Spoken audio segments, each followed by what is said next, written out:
Alors, quiconque s'intéresse un peu à l'investissement a forcément déjà entendu parler de ce fameux débat, ce grand duel, gestion active ou gestion passive. Est-ce qu'on doit essayer de choisir soi-même les actions gagnantes ou est-ce qu'il vaut mieux tout simplement suivre le marché?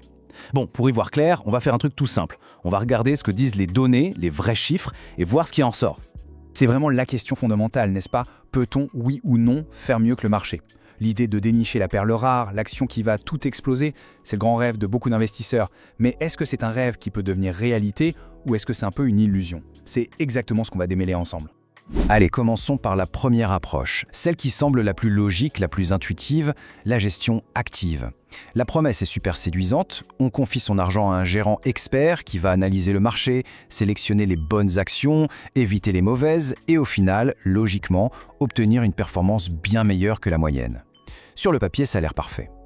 Pour être concret, la gestion active, c'est un peu un travail de détective financier. Des gérants professionnels, c'est leur métier, passent leur journée à éplucher des bilans, à sentir les tendances, à ajuster leur portefeuille. Tout ça pour essayer de faire mieux qu'un indice comme le S&P 500 ou le CAC 40. C'est une vraie chasse au trésor sur les marchés financiers. Oui, mais cette chasse au trésor, elle a un coût. Et pas qu'un peu. Toute cette expertise, ça se paie avec des frais de gestion qui sont bien plus élevés, et puis le fait d'acheter, de vendre, de changer de stratégie, ça génère des coûts de transaction. Et surtout, il y a le défi ultime, presque une mission impossible. Même pour les plus brillants, prédire où va aller le marché, eh bien ça ressemble plus à de la divination qu'à de la science exacte. Bon, alors, cette belle promesse de battre le marché, est-ce qu'elle est tenue dans la réalité? Pour le savoir, on va laisser de côté les anecdotes et les on-dit. On va regarder des données, des tonnes de données. Et pour ça, il y a la référence absolue, les études SPVA. C'est un peu le juge de paix de l'investissement. SPIVA, pour faire simple, ça veut dire S&P Indices contre les gérants actifs. Il faut imaginer un immense bulletin de notes publié tous les 6 mois qui compare des milliers de fonds gérés activement avec leur indice de référence une fois que tous les frais ont été déduits. C'est la vérité brute, sans filtre, juste les chiffres. Et là, attention, accrochez-vous bien parce que le premier chiffre, il fait mal. Sur une période de 15 ans aux États-Unis, tenez-vous bien, plus de 92% des fonds qui promettaient de battre le fameux indice S&P 500, eh bien, ils ont échoué. C'est énorme. Ça veut dire que plus de 9 gérants sur 10 n'ont tout simplement pas réussi à remplir leur mission principale. Regardez ce graphique. Toute cette immense partie en bleu clair, ce sont les fonds qui ont fait moins bien que l'indice sur 15 ans.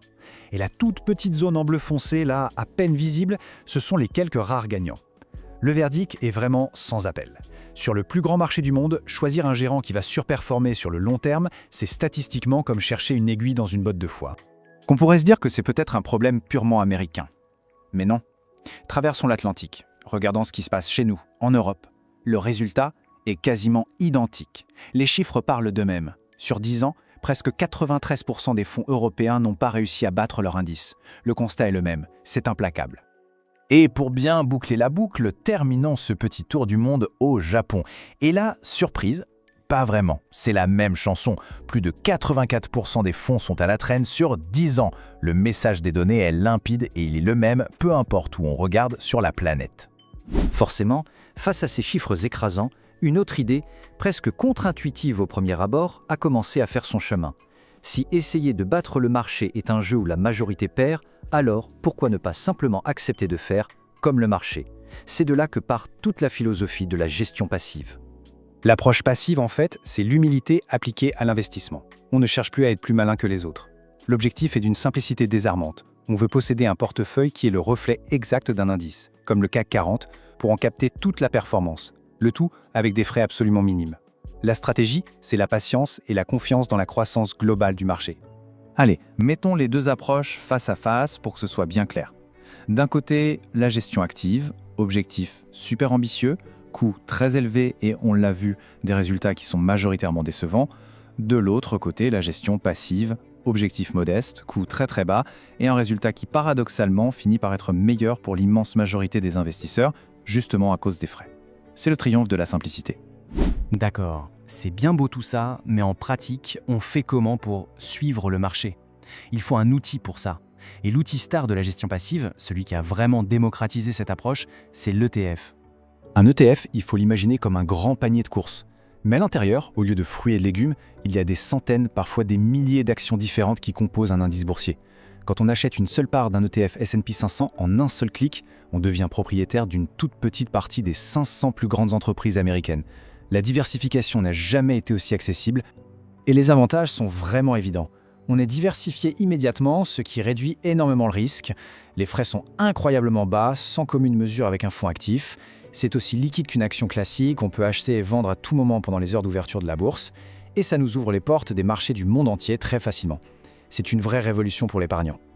Alors, au bout du compte, quelle voie faut-il choisir? Bien sûr, la décision finale est toujours personnelle, mais elle ne peut pas faire abstraction de ce que les chiffres nous répètent, année après année, depuis des décennies. Et ce que les chiffres nous montrent, c'est que pour la grande majorité des investisseurs qui veulent se construire un patrimoine sur le long terme, la combinaison gagnante est assez claire. Une approche passive qui utilise des outils simples et peu coûteux comme les ETF, c'est une stratégie d'une efficacité redoutable. Finalement, la question à se poser, ce n'est peut-être plus comment battre le marché, mais plutôt est-ce que le jeu en vaut vraiment la chandelle? Est-ce que cette quête de surperformance, avec ses coûts élevés et ses chances de succès si faibles, a vraiment un sens? Ou vaut-il mieux trouver le moyen le plus simple et le plus efficace de capter la croissance du marché sur le long terme? La réponse semble se dessiner assez clairement. À chacun de faire son choix.